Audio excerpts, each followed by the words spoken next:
মির্চি নিবেদন গল্প gold mine. গল্প গোল্ড মাইন। এখানে প্রতিটা মানুষ তো মানুষ, কার ঘরে কটা উট আছে তা পর্যন্ত আমি বলে দিতে পারবো। হে, এসে যখন পড়েছি তখন একবার দেখেই যাই না জালার মধ্যে কি আছে। শুনেছি পুরনো সুরার দাম বেশি। ওরা এই মাটিতে পা দিলে অনর্থ হয়ে যাবে। ডিঙা থেকে ওদের নামার অনুমতি নেই হুজুর। বকেয়া খাজনার দায়ে আর পারবে না বাজে আপ্ত করতে আমার সালতানাত। মির্চি গল্প গোল্ড মাইন শুনছেন আরব্য রজনী। আজ শুনবেন সপ্তম হীরক কন্যার কাহিনী পর্ব 2।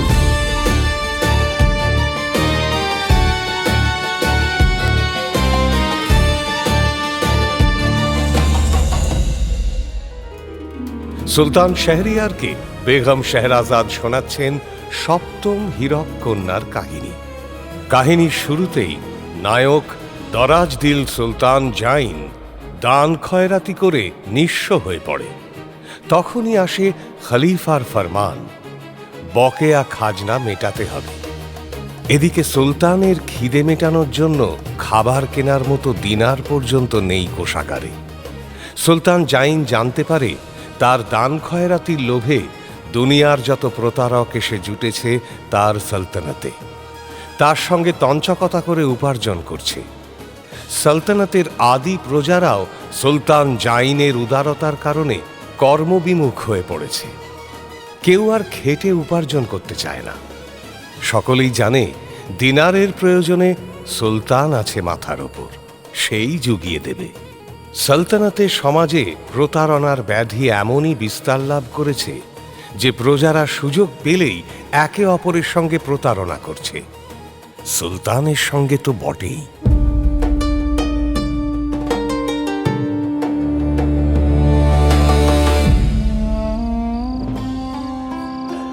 তারপর শুরু করো বেগম। সুলতান জাইন তো ওয়াজিরের কথা শুনে বিশ্বাসই করতে পারল না। একা ছদ্মবেশে নগর পরিদর্শনে বের হল। যখন বুঝল ওয়াজির একদম ঠিক কথা বলেছে, তখন ফিরে এলো প্রাসাদে। তারপর কি হলো যেন? একটা চাবি পেল সুলতান। কোত্থেকে পেল? একটু ধরিয়ে দাও তো। আজ এমন একটা নালিশ নিয়ে দরবারে এমন গোলমাল পাকালো, মাথাটা একদম কাজ করছে না। কি ছিল যেন? যাও তো বেহেন, ওই আমার দওয়াইয়ের বাক্স থেকে মাথা ধরার তেলটা দাও তো, আমি হুজুরের মাথাটা একটু টিপে দিই। আর কাহানি? তার কি হবে? কাহানি ছুটবে মুখে আর মালিশ চলবে হাতে। আসুন তো, বেশি কথা না বলে একটু গল্প শুনুন আমার কোলের উপর মাথা রেখে। জাহাপানাকে কেমন বাচ্চাদের মতো লাগছে না? এ কাহানি কোথায়? তারপর তার স্বপ্নে আসেন তার আব্বা। আব্বা বলেন, আমি আন্দাজ করেছিলাম যে তোমার এমন বিপদ ঘটতে পারে একদিন, তাই আমি মহাফেজ খানায় তোমার এই বিপদ থেকে উদ্ধারের উপায় মজুদ করে রেখেছিলাম। এখন সেই সময় এসেছে বেটা জাইন, তুমি মহাফেজ খানায় যাও, সেইখানেই খুঁজে পাবে তোমার উদ্ধারের পথ। মাহফিজ খানায় সুলতান জাইন খুঁজে পায় এক কৌটো। কৌটোর মধ্যে পায় একটি চাবি আর একটি চিরকুট। চিরকুট খুলে দেখে তাতে লেখা আছে এক নির্দেশ। নির্দেশ পড়ে অবাক হয় সুলতান জাইন। এও কি সত্যি নাকি সব মিথ্যে? আমি কি এখনো স্বপ্ন দেখছি? সুলতান জাইন বিশ্বাস করতে পারে না। মাহফিজ খানা থেকে বেরিয়ে আসে হাতে কৌটো, চাবি আর চিরকুট নিয়ে। মনে মনে ভাবে, এসব কি হচ্ছে আজ? কেউ রসিকতা করছে না তো আমার সঙ্গে? নাকি এটাও একটা প্রতারণার ফাঁদ? একবার কি গিয়ে দেখবো নহবত খানায়? চিরকুটে তো লিখেছে ওখানেই আছে সেই পাথর। দোনামোনা করেই সুলতান জাইন পৌঁছে যায় নহবত খানায়। চিরকুটের লেখা অনুযায়ী নহবতখানার মেঝের ঠিক মাঝখানে গোলাকার সাদা পাথরটাও পেয়ে যায় সে। আশ্চর্য! এই প্রাসাদেই আমার জন্ম, এখানেই মানুষ হয়েছি, কতবার এসেছি এই নহবতে, তবু এই পাথরটা লক্ষ্য করিনি কোনোদিন। এমন নিটোল গোল পাথর এই প্রাসাদে আর দ্বিতীয়টি কোথাও আছে কিনা সন্দেহ। পাথরটার কাছে গিয়ে ভালো করে পর্যবেক্ষণ করে সুলতান জাইন। পাথরটার ওপর দাঁড়িয়ে একটা দুটো ছোট লাফও দেয়। পাথরটা নড়ে না, বেশ পোক্ত করেই মেঝেতে আঁটা। না, এভাবে হবে না, শাবল, একটা শাবল দরকার। সুলতান জাইন ছুটে বাগান থেকে একটা শাবল নিয়ে আসে। পাথরটার খাঁজে ঢুকিয়ে একটু চাপ দিতেই পাথরটা যেন নড়ে ওঠে। দ্বিগুণ উৎসাহে আরো দু একটা চাপ দেওয়াতেই পাথরটা একেবারে আলগা হয়ে যায়। সুলতান পাথরটা টেনে তুলে সরিয়ে রাখে। পাথরটা সরাতেই পাথরে ঢাকা মাটি বেরিয়ে পড়ে। সুলতান শাবল দিয়ে গর্ত খুঁড়তে শুরু করে। গর্ত হাতখানেক গভীর হতেই শাবলের ঘা লাগে কোনো এক ধাতব পদার্থে। সুলতান জাইন থেমে যায়। চকচক করে ওঠে তার দুই চোখ। তাহলে কি সত্যিই আছে? এবার যেন বিশ্বাস করতে শুরু করে সে। ক্লান্তি ভুলে শতগুণ উদ্দামে শাবল চালাতে শুরু করে সে। দেখতে দেখতে পাথরের নিচের পুরো মাটিটাই সরিয়ে ফেলে সুলতান। মেঝের মধ্যে একটা গর্ত তৈরি হয়। গর্তের মধ্যে একটা লোহার দরজা দেখতে পায় সুলতান জাইন। দরজার গায়ে একটা হাতল। হাতল ধরে টানতেই দরজাটা খুলতে শুরু করে। সুলতান জাইনের হৃৎস্পন্দন বেড়ে যায়। দরজাটা পুরো সরে যেতেই দেখে অন্ধকার। মনে হয় কোনো সুড়ঙ্গ নেমে গেছে। একটা প্রদীপ প্রয়োজন। প্রদীপ, প্রদীপ কোথায় পাই? মনে পড়ে প্রদীপ তার শোয়ার ঘরেই আছে। ছুটে এসে ফিরে যায় তার শোয়ার ঘরে। প্রদীপ নিয়ে ফিরে আসে সেই গর্তের কাছে। প্রদীপের ক্ষীণ আলোতে সিঁড়ি দেখা যায় এবার। সুলতান জাইন দ্বিধায় পড়ে যায়। নামবো, নিচে নামবো? যদি মরণ ফাঁদ হয়, যদি আমাকে মেরে আমার সালতানাত দখল করার কোনো চক্রান্ত হয়। ভাবতে একটু সময় নেয় সুলতান জাইন। শেষে জয় হয় তার কৌতূহলের। সে ঠিক করে সে নামবে গর্তে। জানতে তাকে হবেই যে কি আছে ওই সুড়ঙ্গ সিঁড়ির শেষে। একবার আল্লাহকে এবং একবার নিজের আব্বাকে স্মরণ করে নেমে পড়ে সে গর্তে। কম আলোয় সিঁড়ি দিয়ে নামতে অসুবিধা হয়, কিন্তু সিঁড়ি বেয়ে সে যখন সিঁড়ির প্রান্তের ঘরটার মুখে এসে দাঁড়ায়, সিঁড়ির শেষ ধাপে তখন কি এক অজানা প্রযুক্তির কারণে ঘটে এক চমৎকার। আলোয় ভরে যায় ঘরটা। সুলতান জাইনের সামনে স্পষ্ট হয়ে ওঠে চারিপাশ। এক মুগ্ধতা গ্রাস করে সুলতান জাইনকে। সে জীবনের সব দুঃখ কষ্ট সন্দেহ মুহূর্তের জন্য ভুলে যায়। ঘরটা দেখতে মোটেও ছোটখাটো নয়, বেশ বড়। ঘরটার ছাদটা নীল বর্ণের কোনো স্বচ্ছ উজ্জ্বল পাথরে খচিত, সম্ভবত খুব দামি নীলা। এই প্রান্ত থেকে ও প্রান্ত নানা কারুকার্য ছাদ জুড়ে। প্রায় বৃত্তাকার ঘরটার দেওয়ালগুলো সোনার। মসৃণ সেই দেওয়ালের প্রতিবিম্ব এক বিদঘুটে চেহারা নেয়। নিজেকে কেমন যেন মোটা মোটা লাগে। সুলতান জাইন নিজের প্রতিবিম্ব দেওয়ালে দেখে না হেসে পারে না। ঠিক করে হাসিটুকু ছিটকে বেরিয়ে আসে তার ঠোঁটের কোণে। এসব দেখেই এত মুগ্ধ হয়ে যায় সুলতান যে মেঝেটা আর খেয়াল করে না। অসাবধানতার ফল ভুগতে হয় হাতে নাতে। সিঁড়ির শেষ ধাপ থেকে মেঝেতে পা দিতেই পিছলে পড়ে যায় ধূপ করে। বেজায় চোট লাগে কোমরে। মৃদু আর্তনাদ করে ওঠে সুলতান। ধাতুর প্রদীপটা হাত থেকে ছিটকে একটু দূরে গিয়ে পড়ে মেঝেতে। সেদিকে তাকিয়ে সুলতান জাইন বলে, অদ্ভুত কারিগরি। ঘরে কোনো আলোর উৎস নেই, তবুও ঘরটা আলোয় ভরে আছে এবং সেই আলো দিনের আলোর থেকেও স্পষ্ট। কি করে ঘটছে ব্যাপারটা? ভাবতে চেষ্টা করে সুলতান জাইন এবং ভেবে সে একটাই সিদ্ধান্তে আসতে পারে। ব্যাপারটা কি করে ঘটছে তা নিয়ে গবেষণা করার উপযুক্ত সময় এখন নয়। আমাকে উঠতে হবে, এই চাবির তালা খুঁজতে হবে। কিন্তু ওইগুলো কি? ঘরের একদিকে পরপর 10টা জ্বালা রাখা আছে দেখতে পায় সুলতান জাইন। পেল্লায় আয়তনের এক একটা জ্বালায় আস্ত দুটো মানুষ হেসে খেলে হেঁটে যাবে। জ্বালাগুলো দেখতে কতকটা সুরা প্রস্তুত করার জ্বালার মতো। হাসি পায় সুলতান জাইনের। সে নিজে সুরাপান করে না, তার ধর্মে সুরাপান গুনাহ। সে কিনা এত কষ্ট করে শেষে কটা সুরার জ্বালা আবিষ্কার করল। কি কাজে লাগবে ওগুলো তার? বসে বসেই কথাটা ভাবে সুলতান জাইন। তাই বলে সে কি ফিরে যাবে? না না, এসে যখন পড়েছি তখন একবার দেখেই যাই না জ্বালার মধ্যে কি আছে। শুনেছি পুরনো সুরার দাম বেশি। তেমন হলে খলিফার কাছে ওগুলোই পাঠিয়ে দেব না হয়। চাই কি খোশ হয়ে উনি খাজনা মকুবও করে দিতে পারেন। শুনেছি তাঁর দরবারে এইসবের কদরদানের অভাব নেই।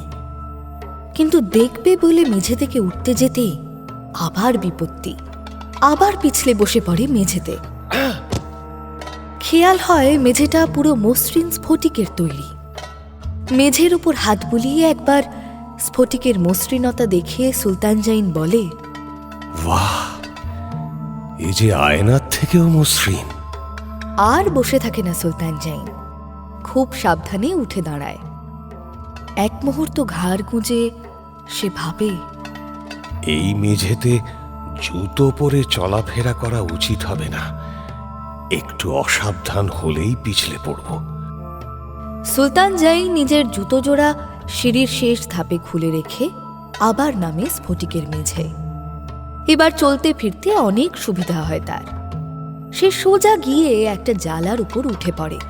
নইলে তো আর অত বড় জালার ভিতরে কি আছে দেখতে পারবে না। তাই একটায় উঠে আর একটা জালার ঢাকনাটা খোলে। ঢাকনা খুলতে কসরত করতে হয় না মোটে। আলগা করেই লাগানো ছিল ঢাকনা, কিন্তু বেজায় ভারী। সুলতান জাইন ঢাকনাটা সরাতেই তার চোখ কপালে ওঠে। জ্বালাটা কানায় কানায় মোহরে ভর্তি। তো মোহর!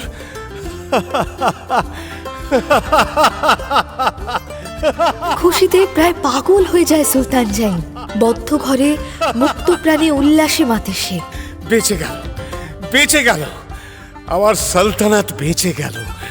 আমার সাধের সালতানাত, আমার আব্বার সাধের সালতানাত, তার আব্বার সাধের সালতানাত, তার আব্বার, তার আব্বার, তার আব্বার, তার তার পারবে না, পারবে না। আর ওই খলিফা বাজেয়াপ্ত করতে পারবে না। বকেয়া খাজনার দায়ে আর পারবে না বাজেয়াপ্ত করতে আমার সালতানাত। আর পারবে না। এই সালতানাত এখন আমার, আমার, আমার, শুধুই শুধুই আমার। আমি সুলতান জাইন, এই সালতানাতের সুলতান। কুর্নিশ করো আমাকে। উত্তেজনায় আত্মহারা হয়ে পড়ে সুলতান জাইন। একটার পর একটা জ্বালায় লাফ দিয়ে দিয়ে যেতে থাকে এবং এক একটা করে প্রত্যেকটা জ্বালার ঢাকনা খুলতে থাকে সে। প্রতিটা জ্বালা কানায় কানায় ভর্তি মোহরে। প্রত্যেকটা জ্বালার ঢাকনা খোলা হলে সে নেমে পড়ে জ্বালার উপর থেকে। একটা জ্বালাকে ঠেলে মেঝের উপর শোয়ানোর চেষ্টা করে, কিন্তু পারে না, প্রচন্ড ভারী। একে একে প্রত্যেকটা জ্বালাকে সে মেঝেতে শোয়ানোর চেষ্টা করে, কিন্তু একটাকেও এক চিলতে নাড়াতে পারে না। শেষে ক্লান্ত হয়ে বলে, না, এভাবে হবে না। একটা বস্তা নিয়ে আসতে হবে। বস্তায় করে ভরে ভরে মোহরগুলোকে নিয়ে যেতে হবে। যেমন ভাবা তেমনই কাজ। সিঁড়ির দিকে ছুটে যায় সুলতান জাইন। তখনই কোমরে গোঁজা ধাতব চাবিটা পড়ে স্ফটিকের মেঝেতে। তীব্র তীক্ষ্ণ এক শব্দে কান ঝালাপালা হয়ে যায় সুলতান জাইনের। বদ্ধ ঘরে একটা ছোট্ট চাবি পড়ার শব্দ বহুগুণ হয়ে ধাক্কা দেয় তার কানে। কান চাপতে বাধ্য হয় সে। শব্দের প্রতিফলন বন্ধ হলে কান থেকে হাত সরায়ে যায়। মেঝের ওপর পড়ে থাকা চাবিটার দিকে চায় একবার। ধন দৌলত পাওয়ার খুশিতে সে এটার কথা ভুলেই গেছিল। চাবিটা হাতে তুলে চারদিকে চোখ বোলাতে বোলাতে ভাবতে থাকে, এই চাবিটা কোন তালার? এখানে তো কোনো দরজা টরজা কিছুই দেখছি না। তাহলে এটা কি এইখানের? যদি এখানে নাও হয় তাহলেও তো কোনো সূত্র থাকবে। অন্তত তালাটা কোথায় তার একটা ইঙ্গিত তো দেবে। কিছুই তো দেখতে পাচ্ছি না। হঠাৎ যেন সোনার দেওয়ালের উপর ছোট্ট একটা দাগ নজর পড়ে জাইনের। দৃষ্টি থমকে যায় তার। দাগ লক্ষ্য করে এগিয়ে যায় জাইন। কাছে গেলে বোঝে সেটা একটা ঢাকনা। দেওয়াল আর এই ঢাকনার রং একই হওয়ায় এতক্ষণ চোখে পড়েনি। ঢাকনাটা আলতো করে সরাতেই বড় চাবির গর্তটা বেরিয়ে পড়ে। বুক কেঁপে ওঠে সুলতান জাইনের। তাহলে কি আরও ধন দৌলত আছে? এর চেয়েও বেশি? তাই এভাবে তালাবন্দি করে রাখা হয়েছে? নাকি এ আবার বিপদ কোনো? কাঁপা কাঁপা হাতে চাবিটা গর্তে ঢোকায় যায়। আর কি আশ্চর্য, চাবি ঘোরাতে হয় না। গর্তে ঢোকাতেই নিজে থেকেই খুলে যায় একটা দরজা। দরজার পেছনে আরও একটা ঘর। সেই ঘরের সামনে হতভম্বের মতো দাঁড়িয়ে থাকে সুলতান জাইন। গোটা ঘরটা মসৃণ সোনার পাতে মোড়া। ঘরে একে একে রাখা আছে 7টা সোনার সিংহাসন। অপরূপ সে সিংহাসনের কারুকার্য, কোনো তুলনাই হয় না। তার 6টি সিংহাসনে বসানো আছে 6টি হীরের পুতুল, নিখুঁত অপরূপা। একটি আসন ফাঁকা। সুলতান জাইন ধীর পায়ে প্রবেশ করে ঘরে। একটা রোমাঞ্চকর অনুভূতি গ্রাস করে তাকে। একে একে প্রত্যেকটা সিংহাসনের কাছে যায়। প্রত্যেকটা পুতুল খুঁটিয়ে খুঁটিয়ে দেখে। কোনো মানবী এত সুন্দর হতে পারে না। প্রাণহীন জেনেও ভালোবাসতে ইচ্ছে করে পুতুলগুলোকে। প্রত্যেকটি পুতুল এক মানুষ সমান উচ্চতার। প্রত্যেকটি একটি মাত্র হীরে কেটে বানানো। সুলতান জাইন অস্ফুটে বলে ওঠে, এত বড় হীরে হয় পৃথিবীতে? প্রত্যেকটা পুতুল একে একে দেখা শেষ করে সে পৌঁছে যায় শূন্য আসনের সামনে। একটা রেশমের কাপড়ের টুকরো শুধু পড়ে আছে সেই আসনে। তাতে লেখা আছে কটা শব্দ। সুলতান জাইন কাপড়ের টুকরোটা হাতে তুলে নেয়। অতি পরিচিত হাতের লেখা চিনতে পারে জাইন। এ তো তার আব্বার হাতের লেখা। এ লেখা আব্বা লিখেছেন জাইনের জন্য। তিনি লিখে গেছেন, বেটা জাইন, এই যে 6টা হীরককন্যা দেখছো, এগুলি আমার জীবনের শ্রেষ্ঠ সংগ্রহ। কিন্তু এখনো একটা সিংহাসন খালি। আমি এই সিংহাসন পূর্ণ করে দিয়ে যেতে পারলাম না। আমার ইচ্ছা এই সিংহাসন তুমি পূর্ণ করো। এই সিংহাসনের অধিষ্ঠাত্রী সেই 7ম হীরককন্যাকে তুমি সংগ্রহ করে এনে বসাও। সে রূপে গুণে এই 6টি হীরককন্যার থেকেও শ্রেষ্ঠ। যদি আমার ইচ্ছা পূরণ করতে চাও তাহলে মিশরের কায়রো শহরে যাও।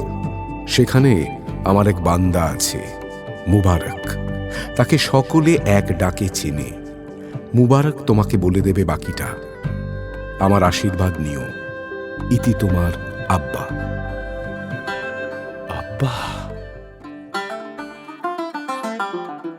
সুলতান জাইন ঠিক করে ফেলে তার আব্বার ইচ্ছে সে পূরণ করবেই। সুতরাং সেদিনের মতো সে বেরিয়ে আসে পাতাল ঘরের দরজা বন্ধ করে। ফেরার সময় সঙ্গে নিয়ে নেয় মোহর। সেই মোহরের কিছুটা সে উজিরের হাতে তুলে দিয়ে বলে, এই দিয়ে আপনি খলিফার বকেয়া খাজনা মেটান উজির মশাই।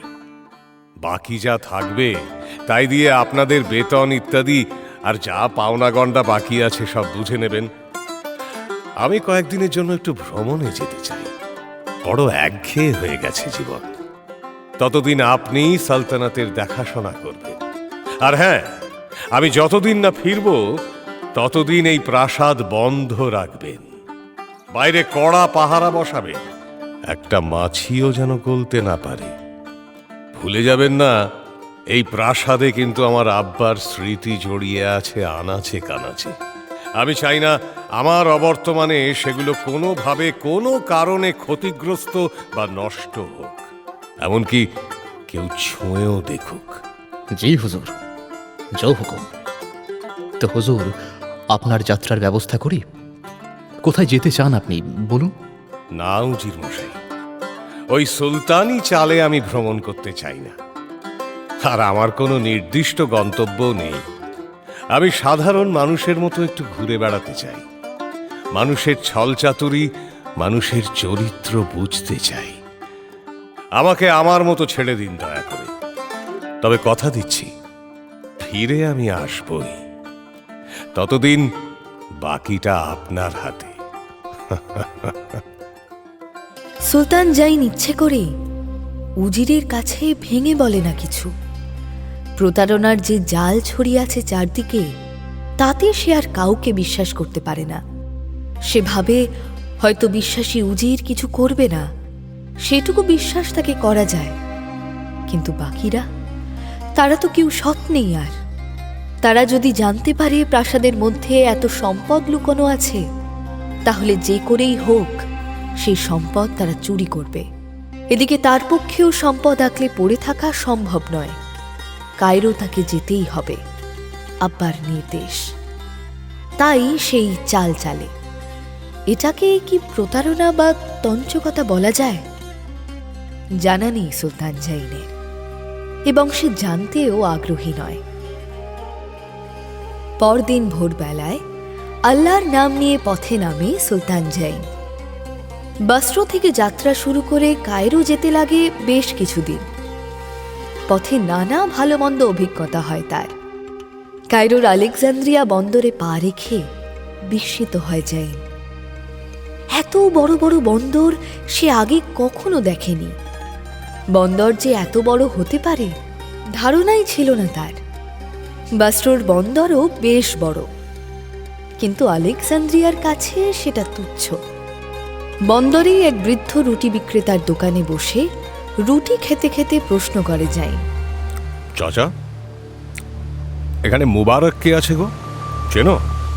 মুবারক? না না না, এই নামে তো কাউকে চিনি না। মনে করে দেখো তো, এখানেই তো থাকার কথা। তাকে সবাই নাকি এক ডাকে চেনে। এক ডাকে চিনি আর আমি চিনতে পারছি না? অসম্ভব, অসম্ভব। এই শহরে আমি 60 বছর ব্যবসা করছি, সেই আমার 10 বছর বয়স থেকে। এখানে প্রতিটা মানুষ তো মানুষ। কার ঘরে কটা উট আছে তা পর্যন্ত আমি বলে দিতে পারবো। হে, তার মানে বলছো মুবারক বলে কেউ থাকে না? না, একদমই না। এমন তো নয় যে মারা গেছে, হয়তো তুমি মনে করতে পারছো না। দেখো ভাই, সাফ সাফ বলি, আমার স্মরণ শক্তি অত ফেলনা নয়। কোনো নাবিক, কোনো কাপ্তেন সেই কোন 10, 20, 30 বছর আগে আমার কাছে কে দাম না চুকিয়ে চলে গেছে। তারা পর্যন্ত ফিরে এলে আমি তাদের ঘাড় ধরে দাম শুরু করি। আর এক মুবারককে আমি চিনতে পারবো না? হ্যাঁ, চাচার কথা শুনে বেশ চিন্তায় পড়ে যায়। তাহলে কি তার কায়রো আসাটা বেকার হলো? খাওয়া আর হয় না তার। বাকি খাবার ফেলে দাম চুকিয়ে সে হারা উদ্দেশ্যে হাঁটতে থাকে।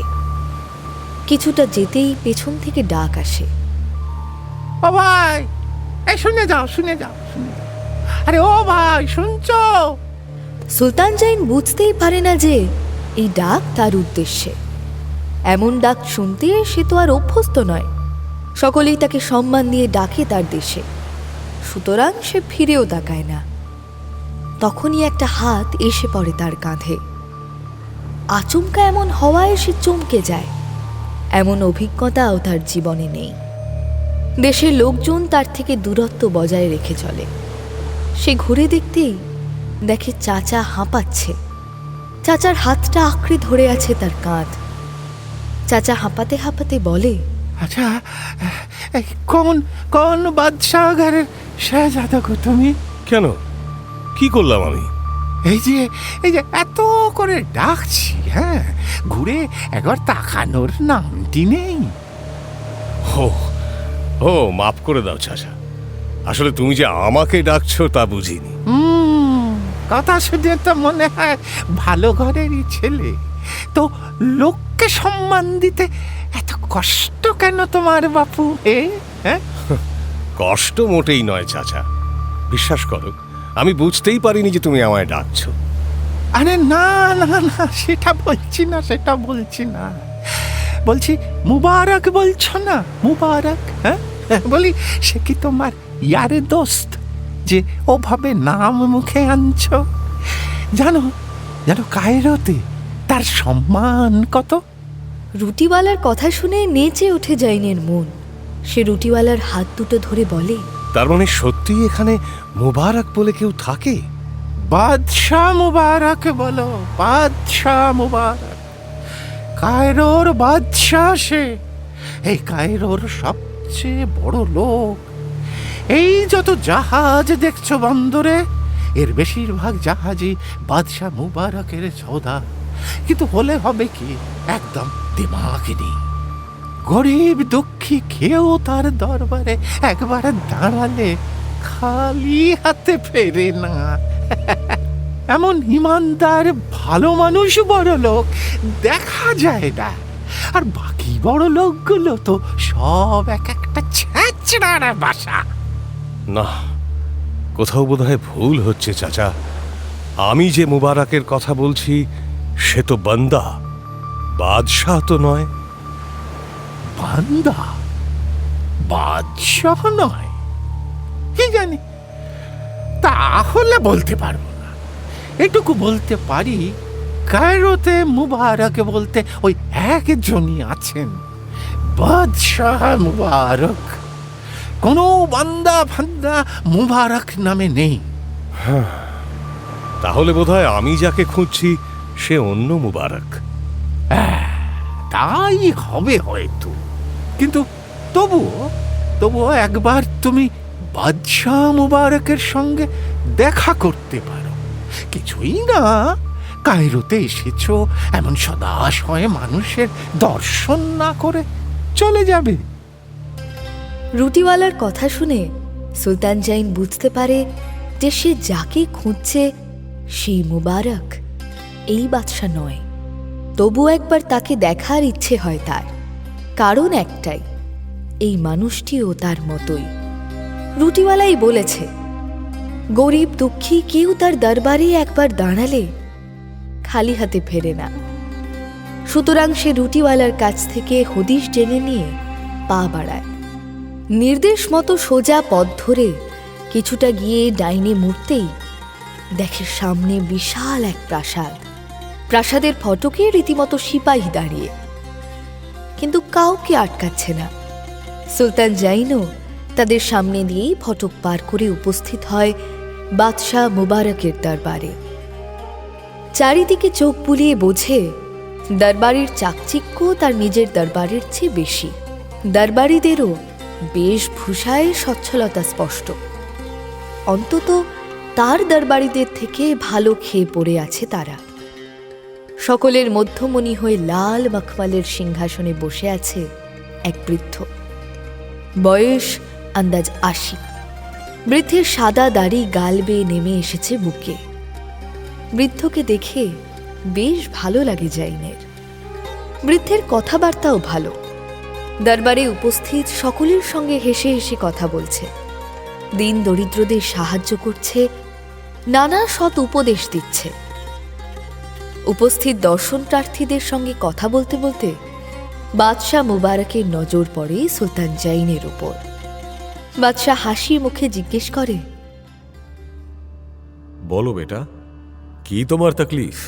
আমার কোনো তকলিফ নেই বাবা। আমি ভিনদেশী, কায়রোয় পা রেখেই শুনলাম আপনার কথা, তাই আপনাকে একবার দেখতে এলাম। আমার কথা? তা বলো, কি শুনেছ? লোকে গালমন্দ করলো তো? বললো এমন বদমাইশ দুনিয়ায় দুটো হয় না। ঠিক বললাম তো? একদম না, বরং উল্টোটা বলল। বলল আপনার মতো সদাশয় মানুষ হয় না। তাই নাকি? বাবা, এ তো আমার সৌভাগ্য। অন্তত নিজের কানে নিজের গুণকীর্তন শুনতে পেলাম মরার আগে। তা বাবা, এসেছো যখন দাঁড়িয়ে কেন? বসো। ধন্যবাদ, কিন্তু আমার তো বসার সময় নেই, একটা জরুরি কাজ আছে। কাজ? কি কাজ? আগে আমি একজনকে খুঁজতে এসেছি, কিন্তু তাকে খুঁজে পাচ্ছি না। কে সে? অসুবিধে না হলে আমাকে বলতে পারো, আমি তোমাকে সাহায্য করতে পারি। আগে অসুবিধের কিছু নেই, এমন গোপনীয় কিছু নয়, কিন্তু আপনাকে বলতে একটু দ্বিধা বোধ করছি। কেন? আসলে আমি যাকে খুঁজছি সে এক বান্দা। হ্যাঁ তো, বান্দা বলে কি মানুষ নয় নাকি? না, সেটা নয়। সমস্যাটা হচ্ছে তার নামও ওই মুবারক। হ্যাঁ? জাইনের মুখে নিজের নাম শুনে বৃদ্ধের হাসি মিলিয়ে যায় মুখ থেকে। সে সোজা হয়ে বসে মুহূর্ত তাকিয়ে থাকে সুলতান জাইনের মুখের দিকে। তারপর প্রশ্ন করে, কে তুমি? কোথা থেকে এসেছো? আমি বাসরো থেকে আসছি। ও, আমি সুলতান জাইন। বৃদ্ধ লাফ দিয়ে উঠে দাঁড়িয়ে বলে ওঠে, মালিক! সিংহাসন ছেড়ে দ্রুত ছুটে যায় বৃদ্ধ সুলতান জাইনের কাছে। তার পায়ের কাছে বসে পড়ে সে। নিজের পাগড়ি খুলে সুলতানের পায়ে অর্পণ করে বলে, আপনার খেদমতে বান্দা মুবারক হাজির মালিক, হুকুম করুন আপনি। বৃদ্ধ মুবারকের কাণ্ড দেখে তো উপস্থিত সকলের চক্ষু ছানা বড়া। তারা ভাবছে, কোথায় বাদশাহ মুবারক আর কোথায় এই চাল নেই চুলো নেই এক ছোকরা। সে নিজেকে যতই সুলতান বলুক, তার গায়ে মামুলি একটি সুতির কামিজ, পায়ে পুরনো নোংরা জুতো, মাথায় নেই তাজ। তার পায়ে কিনা বাদশাহ মুবারক নিজের তাজ খুলে সমর্পণ করছে। তাজ্জব! কিন্তু কি আর করার আছে? স্বয়ং বাদশাহ যখন ছোকরার পায়ে পড়ে গেছেন, তখন দরবারিদের তো উঠে দাঁড়াতেই হয়। তাই সকলে উঠে দাঁড়ায়, মাথা ঝুঁকিয়ে সম্মানও জানায়। সুলতান জাইন বৃদ্ধ মুবারককে তুলে দাঁড় করিয়ে বলে, বান্দা নয়, মুবারক আমার আব্বার বান্দা ছিল। আমি দোস্ত মুবারককে চাই। মুবারক আপনার দোস্ত কি করে হতে পারে জাহাপানা? সে যে আপনার আব্বার নেমাক খেয়েছে। তার ছেলের সঙ্গে নিজেকে এক আসনে ভাবা যে নিমক হারামি হয়ে যাবে হুজুর। ভুলি কি করে যে আজ আমি যা, সবই আপনার আব্বার দান। এক কৃতদাসকে তিনি বাদশা করে দিয়েছেন। এই যা দেখছেন, এই সব কিছু এ তো তাঁরই হুজুর। আমি শুধু ভোগ করছি। ভেবে দেখো মুবারক, তোমার অবস্থা এবং আমার অবস্থা কিন্তু এক। কিভাবে হুজুর? আরে বুঝলে না, তুমিও আমার আব্বার দৌলতে ফুর্তি করছো, আমিও আমার আব্বার দৌলতে ফুর্তি করছি। তাহলে হলাম তো আমরা দুটি ভাই, নাকি? আপনি তার ছেলে হুজুর। আমি আপনার সমান সমান কি করে হই বলুন তো? ও, জন্ম দিলেই বুঝি ছেলে, আর কোনোভাবে ছেলে হওয়া যায় না? তোমাকে কি আমার আব্বা নিজের ছেলের মতো ভালোবাসেননি, তাই বলছো? না না না হুজুর, অমন কথা মুখে আনাও আমার কাছে গুনাহ। আমার জিভ খসে পড়ুক তার আগে। উনি আমায় নিজের সন্তানের থেকে কম কিছু ভালোবাসেননি। তাহলে হলাম তো আমরা দুটি ভাই। আচ্ছা, আপনার যা ইচ্ছে হুজুর। আবার হুজুর? ওটি বদলাতে বলবেন না হুজুর। এই বুড়ো বয়সে ওটি আমি পারবো না। বান্দা মুবারকের প্রাসাদে সাজো সাজো রব শুরু হয়। মুবারক কি করে যে সুলতান জাইনকে খুশি করবে বুঝে উঠতে পারে না। নিজেই তার জুতো খুলতে ছুটে যায়, কখনো আবার পোশাক আশাক নিয়ে নিজেই পরাতে যায়, কখনো আবার তার জন্য নিজেই শরবত নিয়ে ছুটে আসে। বৃদ্ধের তদারকিতে জাইন বেশ নাস্তানাবুদ হয়ে ওঠে। শেষে রাতে যখন ঘুম ভেঙে দেখে মুবারক তার মাথার কাছে বসে পাখার বাতাস করছে, তখন বেশ বিরক্ত হয় সে। ধমক দিয়ে বলে, এ কি করছো মুবারক? শান্তিতে একটু ঘুমোতেও দেবে না নাকি? গোস্তাখি মাফ হুজুর, ভুল হয়ে গেছে। আমি আসলে দেখলাম গরমে আপনি ঘামছেন, তাই। মানে ঘুমের মধ্যেও তুমি এসে আমার উপর নজর রাখছিলে? না না হুজুর, হুজুর আপনি অপরাধ নেবেন না, দোহাই আপনাকে। আমি চলে যাচ্ছি, এক্ষুনি চলে যাচ্ছি। আমি আসলে শরবত নিয়ে এসেছিলাম। আপনাকে ডাকতে যেতেই দেখি আপনি ঘামছেন, তাই। এই রাতে শরবত? ভাবলাম রাতে আপনার তেষ্টা পেতে পারে, তাই এই বান্দা। আবার বান্দা? আচ্ছা আচ্ছা, আপনি রাগ করবেন না হুজুর, আমি চলে যাচ্ছি এক্ষুনি। আমি আর বিরক্ত করব না আপনাকে, আপনি শান্তিতে ঘুমোন হুজুর। কিন্তু এখানে তো আমি ঘুমোতে আসিনি মুবারক, আমার উদ্দেশ্য যে অন্য, আর তাতে আমার তোমাকে প্রয়োজন। হুকুম করুন হুজুর। আমার আব্বা আমাকে একটা দায়িত্ব দিয়ে গেছেন। একটা জিনিস তিনি উদ্ধার করতে পারেননি, সেটাই উদ্ধার করতে এসেছি আমি। গোস্তাখি মাফ করবেন হুজুর, আমি জানি আপনি কিসের কথা বলছেন। সেই হীরককন্যার কথা তো, যার 6 জনকে আপনার আব্বা উদ্ধার করেছিলেন, একজনকে করতে পারেননি। তুমি জানলে কি করে? আমিও যে তাঁর সবকটা অভিযানে সঙ্গী ছিলাম হুজুর, আমি সব জানি। আপনার আব্বা ইন্তেকালের আগে আমাকে একটা খত পাঠিয়েছিলেন, তাতে তিনি আমাকে ফরমায়েশ করে গেছেন। তিনি লিখেছিলেন আপনি একদিন আসবেন আমার কাছে, সেই 7ম হীরককন্যা উদ্ধার করার জন্য। আর আমি যেন আপনাকে সব রকম সাহায্য করি, যেন আপনার সঙ্গে যাই। সেই থেকে হুজুর আমি শুধুমাত্র দিন গুনছি। আপনি যতদিন না সেই হীরককন্যা উদ্ধার করবেন, ততদিন আমার মুক্তি নেই। তাহলে আর দেরি কেন? আমি যখন এসেই পড়েছি, চলো বেরিয়ে পড়ি এখনই। হ্যাঁ, কিন্তু হুজুর এখন এই মাঝরাতে? কেন, কি অসুবিধে? না, আপনি এত দূর থেকে এসেছেন, ক্লান্ত হয়ে পড়েছেন, কটা দিন বিশ্রাম নিন, তারপর না হয়। বিশ্রাম নিতে আমি আসিনি মুবারক। ও আচ্ছা হুজুর, আগামী পরশু আমি এক দাওয়াতের আয়োজন করছি। কায়রোর সব গণ্যমান্য ব্যক্তিদের সেখানে নিমন্ত্রণ করব, আর আপনি হবেন সেখানকার মধ্যমণি।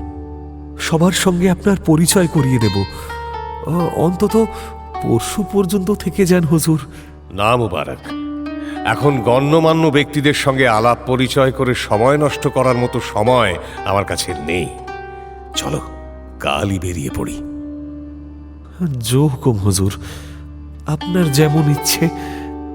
একটা কথা বলি হুজুর, সেই হীরককন্যা আছে ত্রিভুজ দ্বীপে, একজন বৃদ্ধের হেফাজতে। আপনাকে সেই বৃদ্ধের কাছ থেকে হীরককন্যাকে চেয়ে নিতে হবে, কিন্তু তার আগে আমাদের পৌঁছতে হবে সেই ত্রিভুজ দ্বীপে। এই ত্রিভুজ দ্বীপ কোথায়? সে সমুদ্রের মধ্যে প্রায় এক পরিত্যক্ত দ্বীপ হুজুর, এই পৃথিবীর প্রায় আর এক প্রান্তে। পরিত্যক্ত? কেন পরিত্যক্ত কেন? লোকজন থাকে না সেখানে? লোকজন? লোকজন তো দূরের কথা হুজুর, কাকপক্ষী পর্যন্ত পাবেন না। ছোট্ট একটা দ্বীপ, আশ্চর্য আর বিস্ময়ে ভরা। ওই দ্বীপের ধার কাছ দিয়ে কোনো জাহাজ যায় না। আজ পর্যন্ত যারা ওই দ্বীপের ত্রিসীমানায় ঢুকেছে, তারা আর ফিরে আসেনি। বেকার ভয় দেখিয়ে লাভ নেই মুবারক, আমি যাবই। আমাকে মাফ করবেন হুজুর, আমি আপনাকে ভয় দেখাচ্ছি না, শুধু বাস্তবটা বলছি। বাস্তব? তাহলে শোনো, সবচেয়ে বড় বাস্তব হলো তুমি এবং আমার আব্বা ওই দ্বীপে গিয়েছিলে, তোমরা ফিরে এসেছো। সেই রাতেই মুবারকের প্রাসাদে শুরু হয়ে যায় বাঁধাঝাদা। পরদিন ভোর হতে বিশ্বস্ত 4 জন চাকর নিয়ে শুরু হয় অভিযান। কায়রো বন্দর থেকে তারা মুবারকের বিশেষ জাহাজে করে নীল নদ বেয়ে এসে পড়ে সাগরে। তারপর কেটে যায় মাসের পর মাস। নানা বন্দর ঘুরে শেষে এক নামহীন দ্বীপে এসে নামে তারা। এই কি সেই ত্রিভুজ দ্বীপ মুবারক? না হুজুর, এ এক নামহীন দ্বীপ। ত্রিভুজ দ্বীপের কাছাকাছি এই দ্বীপে আপনি মানুষের বসতি পাবেন। এর পরে যে দ্বীপগুলো আছে সেখানে জনমানবের চিহ্ন নেই। এখান থেকে ত্রিভুজ দ্বীপটা আর কত দূর? তাও হুজুর নিদেন পক্ষে 1 সপ্তাহের পথ। 1 সপ্তাহ? তাহলে সোজা ত্রিভুজ দ্বীপেই তো গিয়ে নোঙর করতে পারতাম আমরা। না হুজুর, সে দ্বীপের ধারে কাছে জাহাজ নিয়ে যাওয়া যায় না। গেলেই কি যেন এক অজানা রহস্যের কারণে জাহাজ গায়েব হয়ে যায়। তার আর কোনো খোঁজ মেলে না হুজুর। আচ্ছা, তাহলে আমরা যাব কিভাবে? আব্বা কিভাবে যেতেন?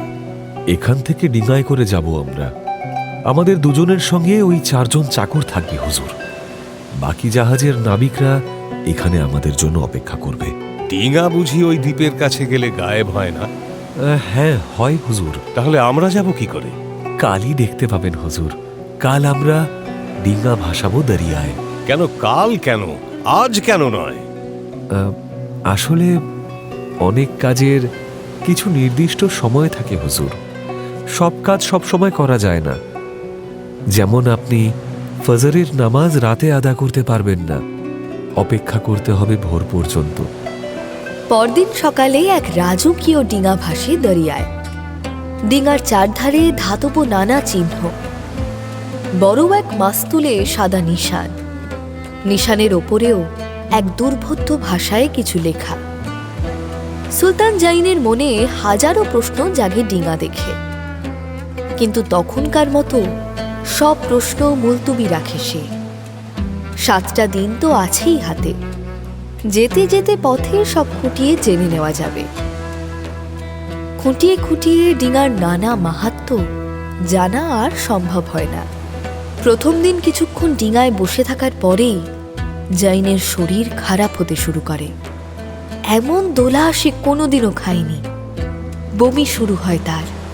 বমির বেগ চাপতে চাপতেই কেটে যায় 3 দিন। এই 3 দিন সে মুখে একেবারে কুলু পেটে বসে থাকে ডিঙায়। মুখ খুলতে ভয় হয়, যদি বমি হয় আবার। কিন্তু তাতেও কি রেহাই পায়? বমি যখন বেরোনোর, তখন ওই বন্ধ মুখ খুলিয়ে একেবারে নাভির নিচ থেকে ঠেলে বেরিয়ে আসে। 4 দিনের দিন সে এত কাহিল হয়ে পড়ে যে বমি করার মতো ক্ষমতাও থাকে না।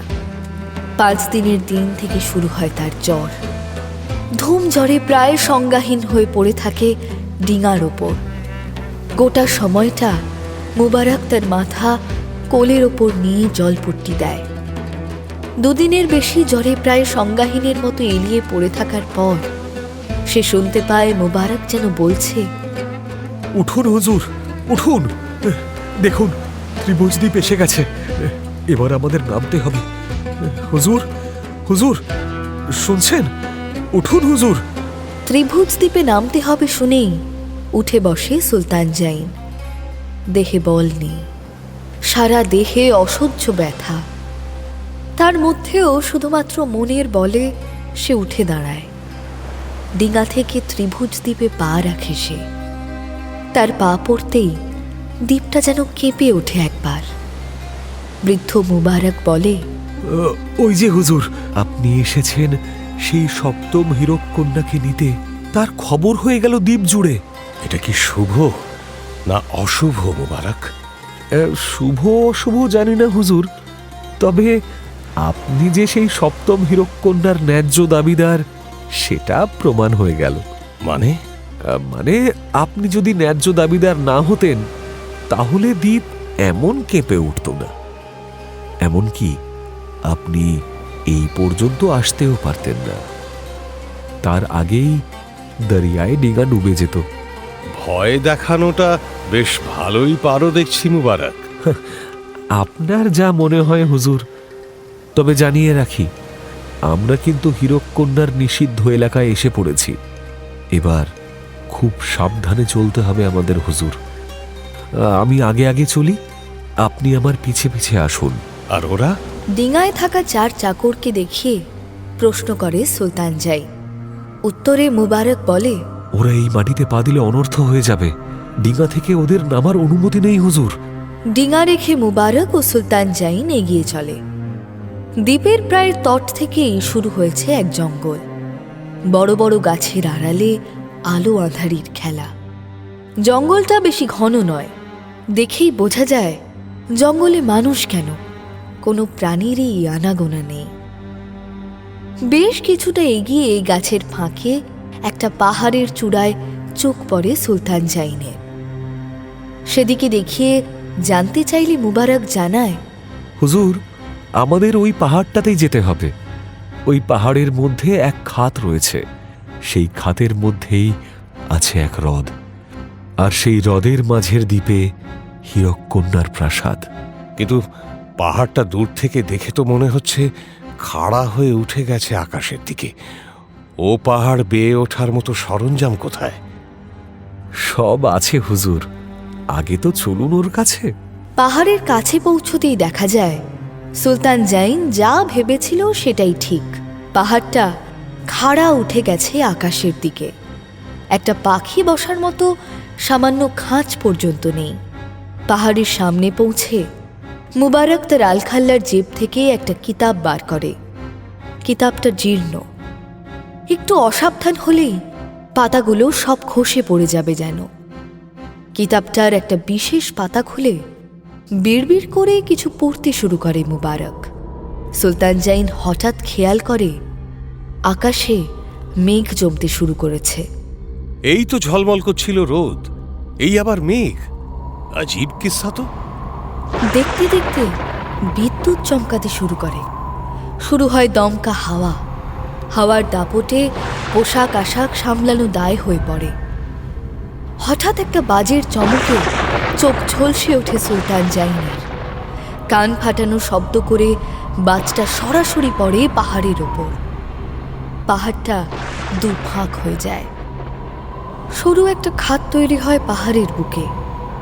মুহূর্তের মধ্যে আকাশের মেঘ কেটে আবার ঝলমল করে ওঠে রোদ।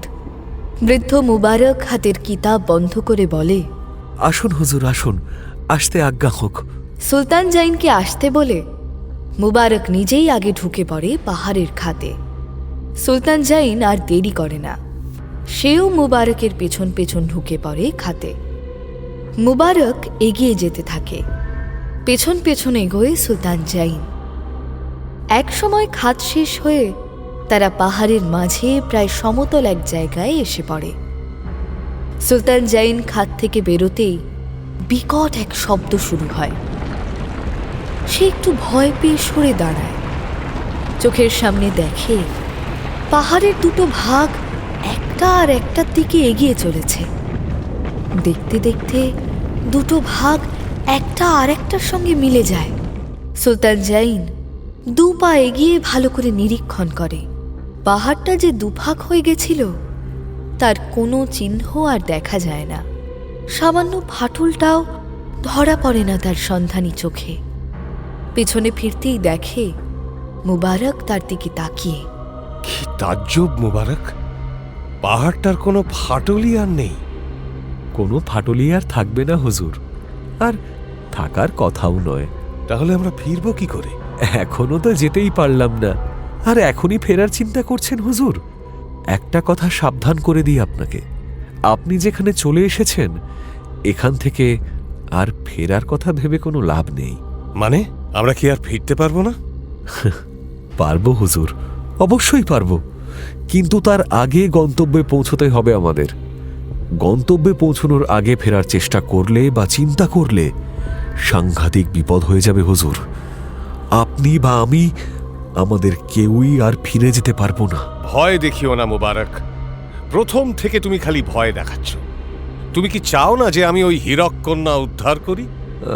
দয়া করে আমাকে ভুল বুঝবেন না হুজুর, আমি মন থেকে চাই আপনি হীরককন্যা উদ্ধার করুন। আরো বেশি চাই কারণ এ আমার মালিকের আদেশ। আপনাকে ওই হীরককন্যা পাইয়ে দিতে হবে আমায়, এবং সহি সালামত পাইয়ে দিতে হবে, নইলে যে আমার মুক্তি নেই হুজুর। কিন্তু হুজুর, আমি আপনার কাছ থেকে এমন কিছু আশা করি না যার জন্য আমাদের এই অভিযান পণ্ড হয়ে যেতে পারে। তাতে আপনারও মৃত্যু আর আমারও মৃত্যু। আমাদের দুজনের জীবন মৃত্যু একই সুতোয় বাঁধা হয়ে গেছে সেই দিন যেদিন আমি প্রথম এখানে আসি মালিকের সঙ্গে। সেই সুতোর বাঁধন ছিঁড়ে ফেলাই এখন আমার জীবনের একমাত্র মাকসাদ হুজুর। মুবারকের কথা শুনে সুলতান জাইনের মাথা ঘুরতে শুরু করে। সামলাতে সে কিছুক্ষণ সময় নেয়। একে শরীরে ক্লান্তি, তার উপর এত কঠিন এক পরীক্ষা। সুলতান জাইন যেন একটু দম নিতে চায়, কিন্তু সেই সময় নেই। মুবারক তাকে বলে, আসুন হুজুর, সামনেই ওই হ্রদ দেখেছেন, চলুন হুজুর, ওর পাড়ে গিয়ে বসি আমরা। এতক্ষণ হ্রদটা চোখে পড়লেও সেভাবে খেয়াল করেনি সুলতান জাইন। এবার ভালো করে দেখে হ্রদটা বেশ বড়, তার মাঝে দূরে এক দ্বীপ, সবুজ গাছপালায় ঢাকা। হ্রদের পানি কাঁচের মতো স্বচ্ছ। অদ্ভুত ব্যাপার, মৃদুমন্দ বাতাস বইলেও হ্রদের পানিতে কোনো ঢেউ নেই। মুবারক হ্রদের ধারে একটা জায়গা দেখে বসে। তার পাশে সুলতান জাইন বসে বলে, বসে পড়লে কেন? আমরা কিন্তু বসতে আসিনি মুবারক। জানি হুজুর, ওই যে দূরে ওই দ্বীপটা দেখছেন হ্রদের মাঝে? হাত তুলে হ্রদের মাঝের দ্বীপটার দিকে নির্দেশ করে বলে মুবারক। সুলতান জাইন আগেই দেখেছিল দ্বীপটা। সে আবার তাকায় দ্বীপটার দিকে। মুবারক বলে চলে, আমাদের যেতে হবে ওই দ্বীপে। তাহলে আমরা এখানে বসে পড়লাম কেন? ধৈর্য ধরুন হুজুর, এই হ্রদ পারাপার আমাদের ইচ্ছায় হবে না। এই হ্রদ যার, সেই ঠিক করবে। সে যখন বুঝবে উচিত সময় উপস্থিত, তখন আমাদের হ্রদ পারাপারের ব্যবস্থা করে দেবে। কিন্তু হুজুর, একটা কথা বলে রাখি, অভিযান শুরুর সময় আপনার মধ্যে যে জোশ দেখেছিলাম, সেই জোশ কিন্তু এখন আর আমার চোখে ধরা পড়ছে না। নিজেকে শক্ত করুন হুজুর, ভয় পেলে চলবে না। এই হ্রদের মালিক সেই সপ্তম হীরককন্যা যার হেফাজতে, তিনি যদি বুঝতে পারেন যে আপনি ভয় পেয়েছেন, তাহলে কিন্তু কেলেঙ্কারি হয়ে যাবে। আর একটা কথা, সব সময় বুঝে কথা বলবেন। তিনি যেন চটে না যান হুজুর, তাহলেই বিপদ। আপনার আব্বাও কিন্তু এখানে খুব সংযত হয়ে কথা বলতেন। কাউকে দেখতে পেলে তো কথা বলার প্রশ্ন উঠছে। তুমি আর আমি ছাড়া এখানে তো আর কাউকেই দেখছি না। চলুন হুজুর, আমরা নৌকায় উঠি। সুলতান জাইন মুখ ফেরাতেই দেখে একটা নৌকো এসে ভিড়েছে তাদের সামনে। হঠাৎ এই নৌকো কোথা থেকে এলো বুঝতে পারে না সে। আরো বড় বিস্ময় নৌকার মাঝি। এমন প্রাণী জীবনে দেখেনি সুলতান জাইন। তার উপরটা হাতির এবং কোমরের নিচ থেকে বাকিটা মানুষের দেহ। আরো বিস্ময়ের কথা, উপরের হাতিটা সাধারণ নয়, আর 5টা হাতির থেকে এর কানটা অনেক বড়। এমন একটা বিদঘুটে প্রাণী যদি মানুষের পোশাক পরে তাহলে কেমন লাগে? শুনতে হাসি পেলেও দেখলে পিলে চমকে যাবে নির্ঘাত। সুলতান জাইনেরও পিলে চমকে যায়, কিন্তু তখনও সে জানে না পিলে চমকানোর পালা সবে শুরু। প্রাণীটা হ্রদ থেকে একটু দূরে নৌকাটাকে থামায়। সুলতান জাইন দেখে লাফ দিয়ে নৌকায় উঠতে গেলে পানিতে পড়ে যাওয়ার সম্ভাবনা। সে কি করবে ঠিক করতে পারে না। ঠিক তখনই প্রাণীটা নিজেই লাফ দিয়ে এসে নামে ডাঙায়। সুলতান জাইন এবং মুবারককে দুই বগলে বগল দাবা করে আবার লাফায় নৌকায়। নৌকায় পৌঁছে দুজনকে বসিয়ে সোজা হয়ে দাঁড়ায় প্রাণীটা। তার কান দুটো মেলে ধরে। অদ্ভুত কাণ্ড, হাওয়ায় প্রাণীটার দুটো কান পালের মতো ফুলে ওঠে। তার জোরেই নৌকাটা তরতর করে এগিয়ে চলে দ্বীপের দিকে। এসব দেখে সুলতান জাইন অবাক হলেও মুবারকের মধ্যে কোনো হেলদোল দেখা যায় না। সুলতান জাইন মনে মনে ভাবে, এভাবেও নৌকা চালানো যায়? দ্বীপের কাছে গিয়েও কিন্তু নৌকাটা পাড়ের থেকে একটু দূরেই দাঁড়ায়। আবার সেই একই ঘটনা। প্রাণীটা মুবারক এবং সুলতান জাইনকে বগল দাবা করে লাফ দিয়ে পাড়ে পৌঁছায়। দুজনকে পাড়ে নামিয়ে দিতেই মুবারক ঝুঁকে পড়ে কুর্নিশ করে। সুলতান জাইনের খুব ইচ্ছা ছিল নৌকাটা গায়েব কি করে হয় দেখার, কিন্তু মুবারকের দেখা দেখি সেও কুর্নিশ করে সোজা হতেই দেখে নৌকা আর প্রাণী দুটোই গায়েব। মুবারক গম্ভীরভাবে বলে, আসুন হুজুর। সুলতান জাইন একটা জিনিস অনেকক্ষণ ধরেই লক্ষ্য করছিল, কারণটা বুঝতে পারছিল না। যতই তারা এগিয়ে চলেছে গন্তব্যের দিকে, মুবারক ততই গম্ভীর হয়ে যাচ্ছে। মুবারক যে জাদুবিদ্যা জানে সেটা সুলতানের জানা হয়ে গেছে পাহাড় ফাঁক করা দেখে। কিন্তু সে কি এই প্রান্তরে সত্যি হীরককন্যা উদ্ধার করতে এসেছে, নাকি তার অন্য অভিসন্ধি আছে? সে আবার সুলতান জাইনকে খুন করার ফন্দি আটেনি তো? সুলতান জাইনের কাছে যে অমূল্য ধন সম্পদ আছে তা নিশ্চয়ই জানে মুবারক। তাকে মেরে ফেলে সেগুলো হাতিয়ে নেওয়ার ছক কষছে না তো? এমনিতেই সুলতান জাইন বহু প্রতারিত হয়েছে। তার দেশবাসী তাকে বোকা বানিয়ে নিঃস্ব করে ছেড়েছে। ওই যা, আবার কি হলো দুনিয়াজান? আর কি, আবার ভোর হয়ে গেল। আর তো আপা গল্প বলবে না। সে কি, ভোর হয়ে গেল এত তাড়াতাড়ি? তাড়াতাড়ি কেন হবে হুজুর? ভোর তো নিয়ম মেনেই হয়েছে। তা ঠিক। আচ্ছা, আমার একটা কথা বলো তো বেগম। হুকুম জাহাপানা। ওই বান্দা মুবারক যদি সত্যি সুলতান জাইনকে মারতে যায়, তাহলে অত দূর টেনে নিয়ে যাবে কেন? সে তো কায়রোতে বসেই মারতে পারে। অত বড় মরুভূমি রয়েছে, সেখানে মেরে পুঁতে দিলে কাকপক্ষিতেও তো টের পাবে না। একদম ঠিক বলেছেন হুজুর। তাহলে বলছো সত্যি সে হীরককন্যা উদ্ধারের জন্য সুলতান জাইনকে নিয়ে গেছে? সেটা এখনই কি করে বলি বলুন তো হুজুর? আপনার যুক্তি একদম ঠিক, মানছি আমি। কিন্তু মানুষের মন বলে কথা। তাছাড়া এই গল্পগুলো তো এত সহজ নয়। হতেই পারে যে ওই দ্বীপে নিয়ে গিয়ে মারার মধ্যে কোনো স্বার্থ লুকিয়ে আছে। স্বার্থ? কি স্বার্থ হতে পারে? ভাবতে দোষ কি, ভাবলে তো আর খরচা হচ্ছে না। তার মানে বলছো মারতে নিয়ে গেছে? কোনো দুরূহ অভিসন্ধি আছে ওই বুড়ো বান্দা মুবারকের? তেমনও কিন্তু বলিনি জাহাপানা। আমি শুধু বলেছি বান্দা মুবারক সুলতান জাইনকে নিয়ে সপ্তম হীরককন্যা উদ্ধার করতে চলেছে। অন্তত সেটাই সে বলেছে সুলতান জাইনকে। তার মানে আরও প্রশ্ন আছে হুজুর। কি প্রশ্ন? একটা জিনিস লক্ষ্য করেছেন হুজুর? কি? সিনবাদের গল্প মনে আছে নিশ্চয়ই? আলবাত। সেখানে সিনবাদ কিন্তু মোট 7টা অভিযান করেছিল। হ্যাঁ, করেছিল তো। এখানেও হীরককন্যা সপ্তম হুজুর। মানে আগে হীরককন্যা উদ্ধারের 6টা অভিযান হয়ে গেছে। সেটা অবশ্য করেছেন সুলতান জাইনের আব্বা। হ্যাঁ তো। এই 7 সংখ্যাটা নিয়ে কোনো প্রশ্ন জাগছে না আপনার মনে? কি প্রশ্ন? ভাবুন হুজুর, সময় তো আছে আজ সারা রাত। উফ বেগম জান, তোমাকে ঘাঁটানোই বৃথা, আরো ঘেটে যেতে হয়।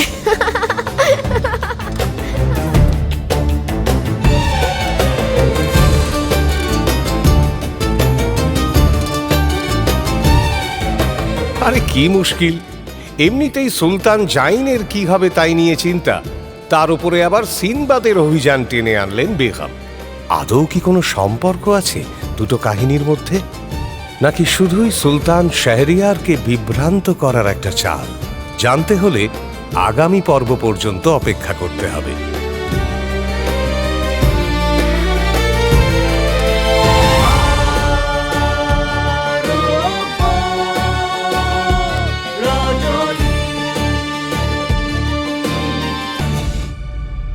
মির্চি গল্প গোল্ড মাইনে শুনলেন আরব্য রজনী। গল্প পাঠে শেখর, শাহরিয়ার, অমিত দে, দুনিয়াজাদ, বর্ণালী দে বর্মন, শেহরাজাদ, সাঁজবাতি দাস, সুলতান জৈন, শেখর, সুলতান জৈনের উজির আলাপন মুখার্জি, কারোয়ার রুটিওয়ালা চাচা পার্থ রয়, মোবারক, অর্ঘ্যমাল্য মাইতি। নাট্যরূপ শিবাশিস বন্দ্যোপাধ্যায়, নাট্যরূপ সহায়তা শুদ্ধ সত্য দাশগুপ্ত, শব্দগ্রহণ ও আবহ সত্যজিৎ সেন, শব্দ পরিকল্পনা ও মিশ্রণ সব্যসাচী মুখার্জি, পরিচালনা শাওলি মজুমদার, সৃজনশীল পরিচালনা ইন্দ্রাণী চক্রবর্তী, প্রযোজনা প্যাস্টেল এন্টারটেইনমেন্ট। মির্চি গল্প গোল্ড মাইন আপনার জন্য exclusively Mirchi Bangla YouTube channel এবং গানা অ্যাপে।